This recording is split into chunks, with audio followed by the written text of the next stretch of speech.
வாழ்க வையகம், வாழ்க வையகம், வாழ்க வளமுடன். குரு புகழ் வாழ்க, குருவே துணை.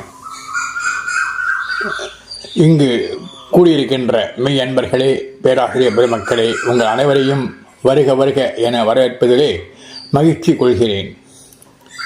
இன்று பேசவிருக்கும் தலைப்பு தவ தத்துவத்திலே ஒரு பகுதியாகிய குண்டலினி முதல் துரியம் வரை.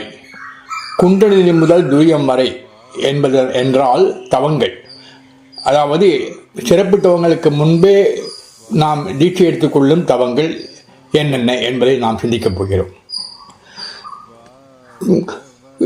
மனிதன் எப்பொழுதுமே மாயையிலே மூழ்குகிறான்.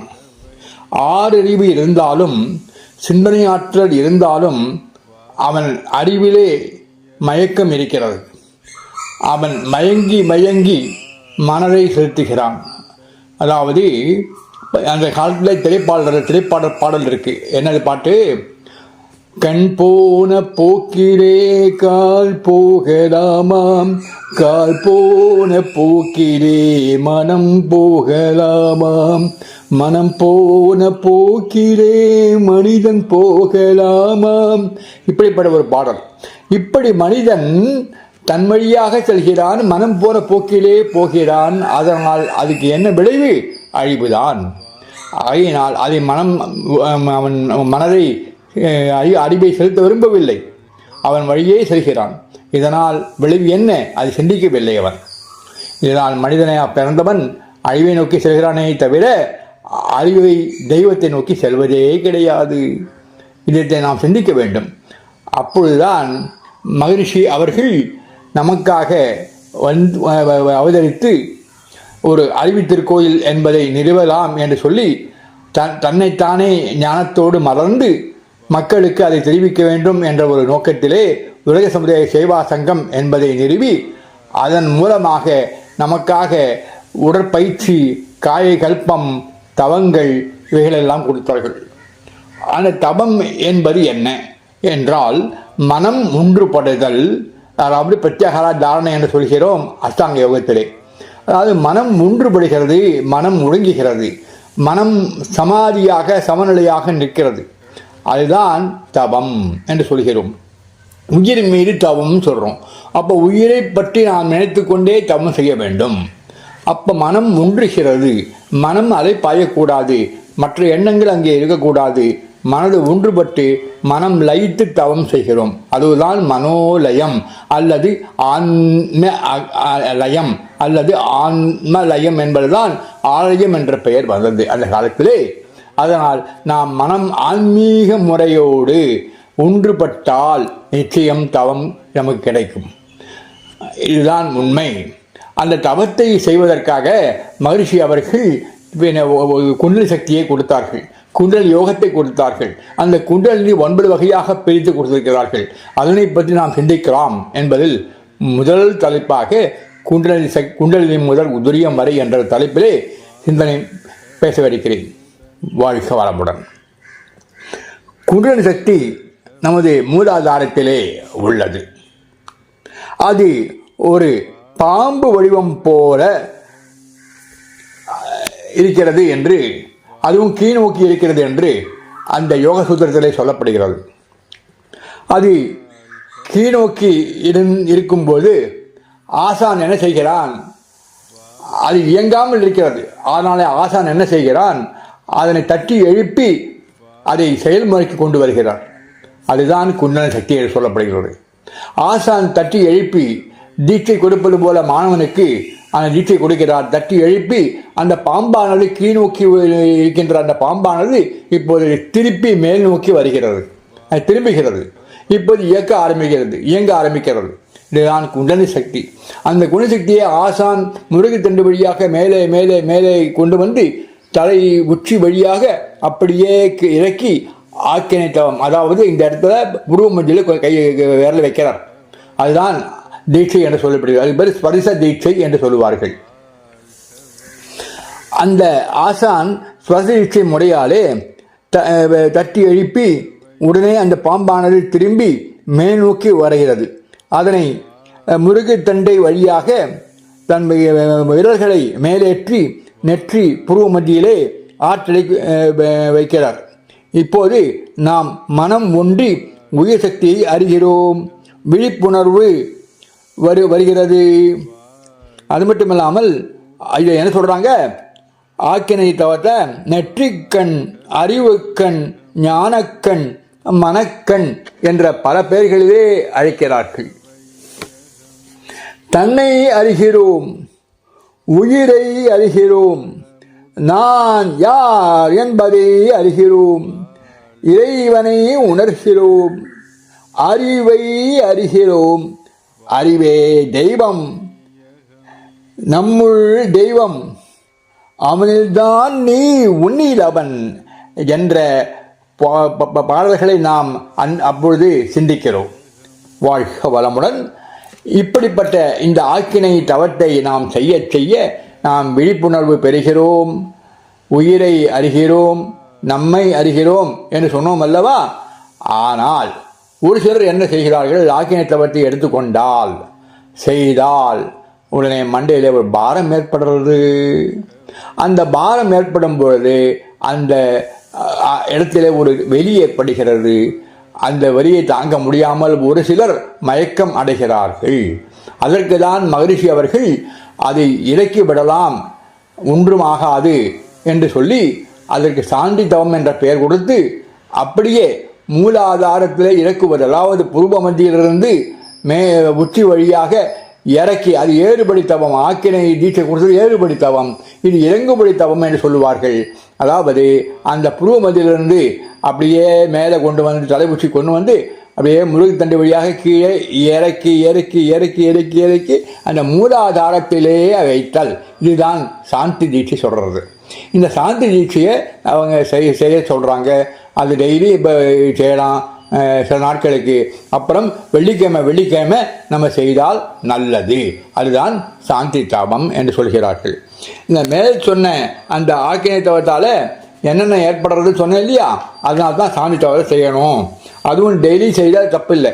அதாவது நம்ம உடம்பு சரியில்லை, உடம்பு சோர்வாக இருக்குது, ஒரு நாள் ஃபுல்லாக வேலை செய்யணுன்னு இருக்கோம், அப்போது நல்லா உழைக்கிறோம் ஆஃபீஸில் காரியாலயத்தில், அப்போ வீட்டுக்கு வந்தால் வேணும் சோர்வாக இருக்குது, உடனே சாயந்தரம் பண்ணி பாருங்க, ஆஹா அமைதியாக இருப்பீங்க. உடலாம் தடவெல்லாம் ஓடி போய் சுறுசுறுப்பு ஆட்டோமேட்டிக்காக வந்துடும். அதனால் சாந்தி தவறதுக்கு ஒரு மேன்மை அதுதான். மனம், உயிர், உடல் எல்லாமே அமைதியாக இருக்குது. அப்புறம் சாந்தி தவறு எப்போவுமே அப்பப்போ செய்யவே இருந்தால் நல்லது, தப்பே கிடையாது. அது வெள்ளிக்கிழமை செய்யணும். அப்போ என்ன ஆகுது, உடல், உயிர், மனம் எல்லாமே அமைதி பெறுறது. இன்னொன்று, நம்ம நாய் சிலவா வீட்டில் வளர்த்துறாங்க, சிலவா தெரு நாயே கிட்ட போய் அலோன்றாங்க. இதெல்லாம் தயவுசெய்து நாய்கிட்ட போகவே போகாதீங்கோ. ஏன்னா நீங்கள் குண்டலி சக்தி தீட்சை பெற்றிருக்கீங்க, அதனால் அந்த நாய்கிட்ட போனால் அது குண்டலி சக்தியை சாப்பிட்ருமா அப்படின்னு சொல்லி ஒரு பேச்சுக்கள்லாம் இருக்குது. அதனால குண்டலி சக்தியை நீங்கள் தீட்சை எடுத்துட்டு நாய்கிட்ட போகும்போது சாந்தி தவத்தை பண்ணிட்டு போயிட்டே போங்கோ, தப்பு இல்லை அப்படின்றாங்க. அதான் சாந்தி தவத்துக்கு எவ்வளோ இம்பார்ட்டன்ஸ் பாருங்கள். அதே போல் ஒரு இறந்த பிணம், அந்த பிணத்துக்கு அருகே நீங்கள் செய்யும்போது, அதாவது நேராக போய் பார்க்கும்போது செல்லும்பொழுது அது நீங்கள் சாந்தி தவத்தோடு அங்கே பிணத்தை பாருங்கள். அதில் அதே மாதிரி தான் அதே ஆற்றல் பிணத்துக்கும் இருக்கிறதாக சொல்லப்படுறது. ஆகையினால நீங்கள் சாந்தி தவத்தோடு நீங்கள் இதெல்லாம் பார்த்தீங்கன்னா ஒன்றும் உங்களுக்கு ஆகாது, நல்ல ஒரு சௌரியமாக இருப்பீங்க. அந்த அடுத்தது ஒரு நாள் முழுவதும் காரியாலயத்தில் வேலை செய்கிறோம். அப்போ என்ன ஆகுது, இந்த மாதிரி ஒரு உடம்பு போயிடுறது, சோர்வாயிடுறது. அப்போ நம்ம சாந்தி தவம் பண்ணணும்னு சொல்லியிருக்கோம். அடுத்தது அப்போ நம்ம ஆக்கினை தவம் பண்ணுறதுக்கு சொல்லிட்டோம், சாந்தி தவம் பண்ணுறதுக்கு சொல்லிட்டோம். இப்போ என்ன ஆகுது, நேர இப்போ அடுத்ததாக நாடி சுத்தி அப்படின்னு தவத்தை சொல்கிறாங்க. அந்த நாடி சுத்தின்னா என்ன? நாடி என்பது நரம்புகள், அதை சுத்தம் செய்தல், அதாவது நமக்கு வலிமை கிடைக்கும். காய்கல்பம் செய்தால் நரம்பு கிடைக்கும், நல்ல நரம்புகள் ஊக்கம் பெறன்னு சொல்லுவோம். அதே போல் நாடி சுத்தி என்பதை, நாடி என்றால் மூச்சை இழுத்து கொண்டே விட்டுக்கொண்டே செய்வது தான் நாடி சுத்தி. அதுதான் அது நாசி துவாரத்தின் வழியாக செய்கிறோம். அதை நாடி சுத்தி சொல்கிறோம். இப்போது என்ன பண்ணுறாங்க, அதை பற்றி நம்ம பேசுவோம். நாடி என்றால் நரம்புகள், நாசி துவாரம் வழியாக மூச்சை இழுத்து விடுவது. இதுதான் கரெக்டுவே. ஸோ வஜ்ராசனம், பத்மாசனம் இதெல்லாம் முறையாக அமர்ந்து அதில் இடது கை தொடையில் இருக்கணும், அந்த தொடை இணைப்பில் இருக்கணும். வலது கை மோதிர விரல் கட்டை விரல் ரெடியாக வச்சுக்கணும். அந்த கட்டை விரலை நம்ம வலது கையாக யூஸ் பண்ணுறதுனால முதல்ல வலது பக்கம் மூடுறோம். இந்த வலது பக்கத்தில் மூடி இடது பக்கத்தால் இழுக்கணும், மூச்சை நல்லா இழுக்கணும். அதுக்கப்புறமா மோதிர விரலை யூஸ் பண்ணி வீட்டில் மூச்சை அப்படியே வலது நாசி துவாரத்தின் மூலமாக விடணும். அதுக்கப்புறம் திருப்பி கட்டை விரலால் வலது நாசி துவாரத்தில் மூடிட்டு இடது பக்கமாக திருப்பி இழுக்கணும். அடுத்த நாசி துவாரத்தில் விழணும். இப்படி 5 வாட்டி பண்ணுங்க. அப்புறம் ஆல்டர்னேட்டிவாக இடது பக்கத்தில் இழுத்து வலது பக்கத்தில் விட்டீங்க, இப்போ வலது பக்கத்தில் இழுத்து இடது பக்கம் விடுறது. இந்த மாதிரி ஆல்டர்னேட்டிவாக பண்ணுறது முறையான ஒரு மூச்சு பயிற்சி. அதனால் நாடி சுத்தி தான் மூச்சு பயிற்சி தான். ஆகையினால அந்த நாடி சுத்தியை அந்த முறையாக செய்தீங்கன்னா 5 வாட்டி இப்படியும் 5 வாட்டி அப்படின்னு செய்தீங்கன்னா நிச்சயம் உங்களுக்கு நாடி என்றால் நரம்புகள் ஊக்கமாகவும் உடல் முழுவதும் வலிமையாகவும் இருக்கும். அதுதான் உண்மை. அதுக்கு அப்புறம் தண்டுவட சுத்தியையும் சொல்கிறோம். தண்டுவட சுத்தின்னா என்ன? தண்டுவட சுத்தின்றது முதுகு பக்கம். இந்த முதுகு பக்கம் நடுபாகத்தில் தண்டுவடம் சொல்கிறாங்க. அந்த தண்டுவட சுத்தம் மூலாதாரத்தில் உயிர் இருக்கு. அந்த உயிர் ஆற்றலை மூச்சை இழுத்து கொண்டே மேலே வந்து துரியம் தலை உச்சி வழியாக நெற்றிக்கண் ஆக்கினைக்கு வர்றது. பிறகு ஆக்கினையிலிருந்து மூச்சை விட்டுக்கொண்டே கீழிறங்கி மூலாதாரத்தில் வர்றது. இதுதான் நல்ல ஒரு மூச்சு பயிற்சி மாதிரி தான் அது. அதாவது மூலாதாரத்திலிருந்து ஆக்கினை சொல்லுவாங்க, ஆக்கினிலிருந்து மூலாதாரம், மூலாதாரத்திலிருந்து மூலாதாரத்திலிருந்து அப்படியே ஏற்றி ஏற்றி ஏற்றி ஏற்றி அப்படியே தலை உச்சி வழியாக ஆக்கினைக்கு வரணும். அப்புறம் ஆக்கினிலிருந்து உச்சிக்கு வந்து அப்படியே கீழங்காக கீழ்படுத்தவும் அப்படியே மூச்சு அப்படி கீழே இறக்கி விட்டு மூலாதாரத்துக்கு வரணும். இதை மாதிரி 10 வாட்டி நல்லா சட்டையாக செய்தோமானால் அப்போ முதுகு தண்டு சீராகும். உள்ள வெப்ப ஓட்டம், ரத்த ஓட்டம், காற்றோட்டம் எல்லாமே சீராகும். அது மட்டும் இல்லாமல் மூச்சு செய்ய மூச்சு பயிற்சி செய்ய தவம் நல்லா சௌகரியமாக கிடைக்கும் நமக்கு. அதுதான் தெய்வீக உணர்ச்சியாக இருக்கும். அதனால் நீங்கள் என்ன பண்ணணும், எப்போவுமே தன்னுடைய சுத்தியாக ஃப்ரீயாக இருக்கும்போது அப்பப்போ பண்ணி உங்கள் உடம்பை பார்த்துக்கணும், முதுகுவலி இல்லாமல் பார்த்துக்கணும். அதுதான் உண்மையானது. நன்றி. அடுத்தது முக்கியமான ஒரு பயிற்சி. நம்ம ஆக்கிய தவத்தை சொல்லணும், சாந்தி தவத்தை சொன்னோம், அப்புறம் ஆடி சொல்லி தண்டை சொன்னோம். இப்போ அடுத்ததாக அடுத்த தீட்சை துரியம். இதை நயன தீட்சை அல்லது அது ஆக்கிய ஸ்வரச தீட்சை சொன்னோம். சாந்தியும் ஸ்வரச தீட்சை தான் வரும். ஆனால் இப்போ துரியத்தில் என்ன ஆகுது, நயன தீட்சை அல்லது ஞான தீட்சை அல்லது சற்று தீட்சை என்று பெயர் கொடுத்திருக்கிறார்கள். சரி, இது எப்படின்னா ஆசான் கண்கள் மூலம் தீட்சை கொடுக்கிறார் மாணவனுக்கு. நல்லா புரிஞ்சுங்க. துரியத்தில் கண்கள் மூலம் மாணவனுக்கு தீட்சை கொடுக்கிறார் ஆசான். அதனால என்ன ஆகுது, அது அவருக்கு அந்த கண்கள் மூலமாக அந்த காந்த ஆற்றல் பரவ ஒருத்தர் மோத, அதாவது சொல்றது அந்த காந்த இயக்கம் சொல்கிறோமே, மூடுதல், பிரதிபலித்தல், ஊடுருவுதல், ஊடாடுதல் என்ற இயக்கப்படி அந்த காந்தம், அந்த தெய்வீக காந்தம் கண்களால் வந்து அந்த கண்கள் ஒருவர் ஆசானுக்கும் மாணவனுக்கும் மோதுகிறது. அப்பொழுது அவர்களுக்கு ஒரு வலிமை பிறக்கிறது. அதுதான் துரிய தவம். இத்தலை உச்சியிலே சக்கரம் போல இடமிருந்து பலமாக சுற்றி கொண்டே அடிக்கிற ஒரு சக்கரம். அதாவது தலையில் ஒரு விஷய சக்கரத்தை நம்ம விட்டா எப்படி இருக்கும், அதே மாதிரி பிள்ளைகள்லாம் விளையாடுறாங்க, பசங்கள்லாம் விளையாடுறாங்க, பம்பரம், அந்த பம்பரம் தலையில் விட்டா எப்படி இருக்கும் பாருங்க. துரிய தவம். இப்படிப்பட்ட ஒரு துரிய தவத்தை தலை உச்சியிலே தவம் செய்யும் பொழுது அது இடமிருந்து பலமாக சுற்றும் பொழுது, அந்த இடமிருந்து பலமாக சுற்றுகின்ற அந்த தன்மையை உணரும் பொழுது அப்பொழுதுதான் மூளை செல்கள் விருத்தியாகும். அங்கே கபாலம் வலிமை பெறும். இப்படிப்பட்ட ஒரு தவத்தை நாம் செய்தால் நிச்சயம் நாம் நம்மை உணர்வோம். அதாவது துரிய தவத்தை என்ன நடக்கிறது? உயிரை உயிரால் அறிகிறோம், உயிரை உணர்கிறோம், இதுதான் அர்த்தம். சரி, இதுக்கு பேர் பிரம்மரந்திர தியானம் சொல்றாங்க. துரிய தவத்தை சொல்றாங்க பிரம்மரந்திர தியானம் அல்லது இறை நுழை வாயில் என்று சொல்லுகிறார்கள். ரொம்ப முக்கியமான ஒரு பாயிண்ட். அப்புறம் இது என்ன உபயோகம்னா, இறை காந்தம் வான் காந்தம் இரண்டும் இணைகிறது. அது தலை உச்சி வழியாக துரியம் வழியாக நம் உடலிலே செல்கிறது.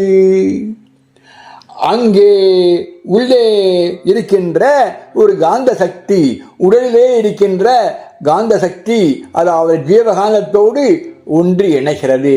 எது? இறைகாந்தமும் வான்காந்தமும் ஜீவகாந்தத்தோடு இணையும் பொழுது அதிலே ஒரு தெய்வீக சக்தி, ஒரு ஜீவகாந்த தெய்வீகம், நமக்கு காந்த சக்தி, இறைவனே காந்தமாக நம்முள் இயங்குகிறான் என்று சொல்வார்கள். அந்த காந்தமே இறைவனாக நம்முள் இயங்குகிறார், இதுதான் சொல்ல வேண்டும். அந்த ஜீவகாந்தோடு ஒன்று சேர்கிறது.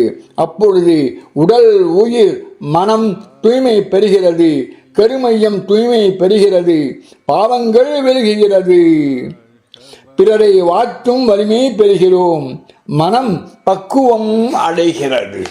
இதுதான் உண்மை. இதனால் பிட்யூட்டரி பீனியல் சுரப்பிகள் வலிமை பெறுகிறது, நன்றாக இயங்கிக் கொண்டே இருக்கும் அந்த சுரப்பிகள் எல்லாம். அது பிறகு அந்த சக்கரமாது எப்பொழுதுமே சொல்லி கொண்டே இருப்பதால் தலை உச்சியிலே உயிராற்றல் மனம் மூளை செல்களுக்கு உள்ளே சென்று சுழன்று சுழன்று மூளை செல்களில் செயல் பிழந்த செல்களை எல்லாம் சீர் செய்து கொண்டே இருக்கிறதாம் அந்த துரியத்தவம். அதே போல நமக்கு மன கொதிப்பு ஏற்படுறது, கோபம் ஏற்படுறது, அப்போ மன எழுச்சி பெறுறது. அதனால மன அலை சுழல் 14 to 40 சொல்கிறாங்க. அப்புறம் ஆக்கியத்தவம் பண்ண அது என்ன ஆகுது, 17லேருந்து 8க்கு வருது. அதுக்கப்புறமா துரியத்தவம் பண்ண என்ன ஆகுது, 7லேருந்து 4 குறையிறது. அது தீட்டா அலை என்று சொல்லப்படுகிறது. அதனால் என்ன ஆகும், மன அலைச்சூழலாம் குறைஞ்சிரும் துரியத்தவம் பண்ணால். அதனால் எப்போவுமே எல்லாருமே ஆக்கிய துரியம் பண்ண டெய்லி பண்ணால் சம்டைம்ஸ் பண்ணுறாங்க. பண்ணால் டெய்லி பண்ணுறது ஒவ்வொருத்தவங்க இருக்கும், ஒவ்வொரு நாளைக்கு டைம் டேபிள் பிரகாரம். இருந்தாலும் நம்ம துரியத்தை அப்பப்போ பண்ண நமக்கு மூளை விருத்தியாகும், மூளை செல்கள் விருத்தியாகும், ஞாபக சக்தி கிடைக்கும். பர்டிகுலர்லி மாணவர்கள் இந்த துரிய தவத்தை பண்ணால் எப்போவுமே எக்ஸாமினேஷனில் ஞாபகத்தோடு பரீட்சையில் எழுதலாம். பிறவி தொடர் பதிவுகள்லாம் இருக்குது, அதாவது சஞ்சித கர்மான்னு சொல்லுவாங்க. அப்போ கருமைய பதிவுகள்லாம் நல்ல துரிய தவத்தால் என்ன ஆகும், அந்த சஞ்சித கர்மாலாம் விலகி போயிடும். அவங்க நம்மக்கிட்ட இருக்கவே இருக்காது, அப்படியே தூய்மையாக பெறுகிறது.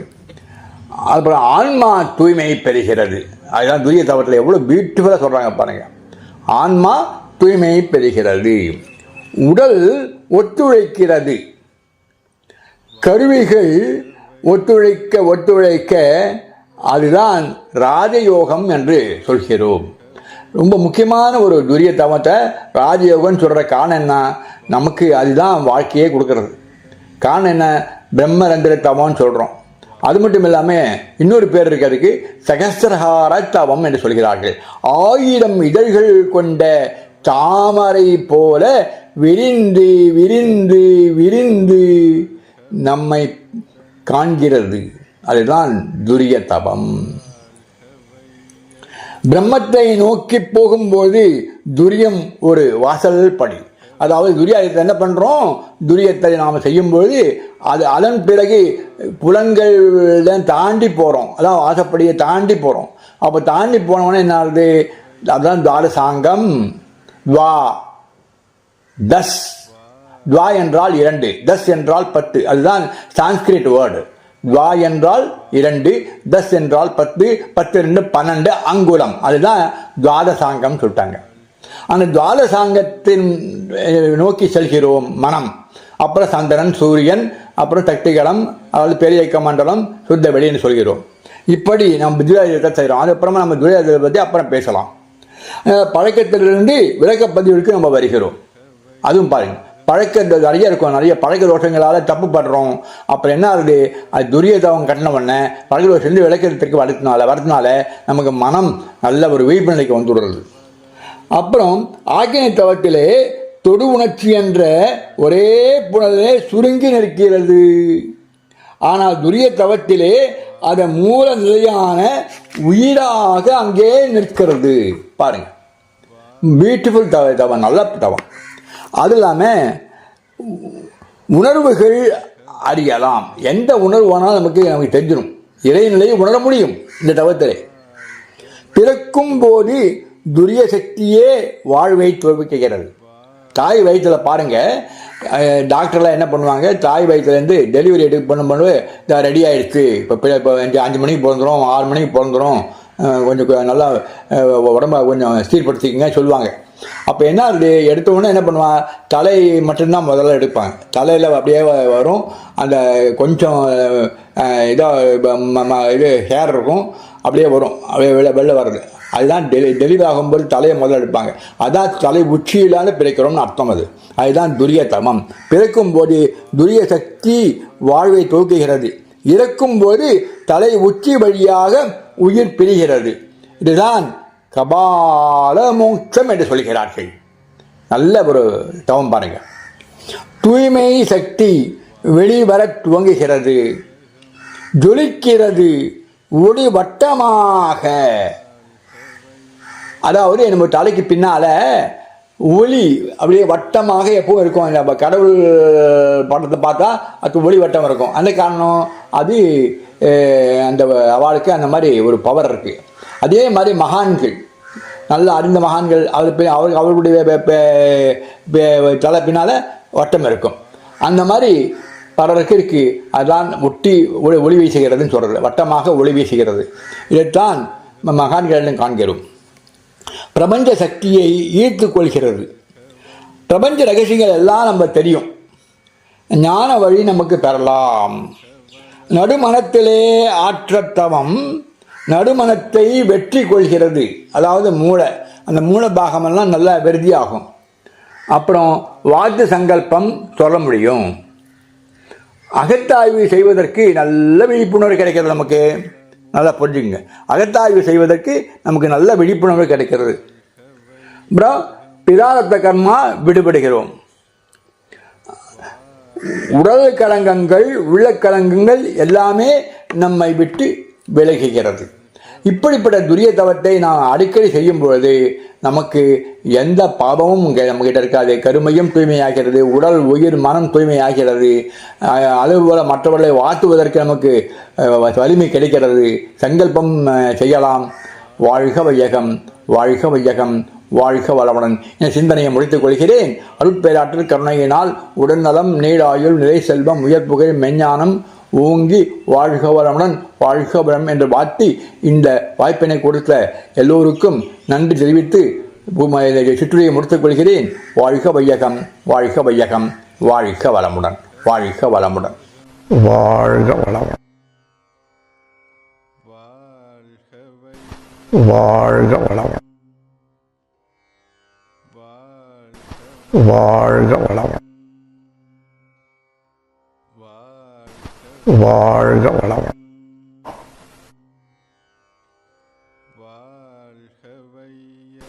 வாழ்க வளமுடன், வாழ்க வளமுடன், வாழ்க வையகம், வாழ்க வளமுடன், வாழ்க வையகம்,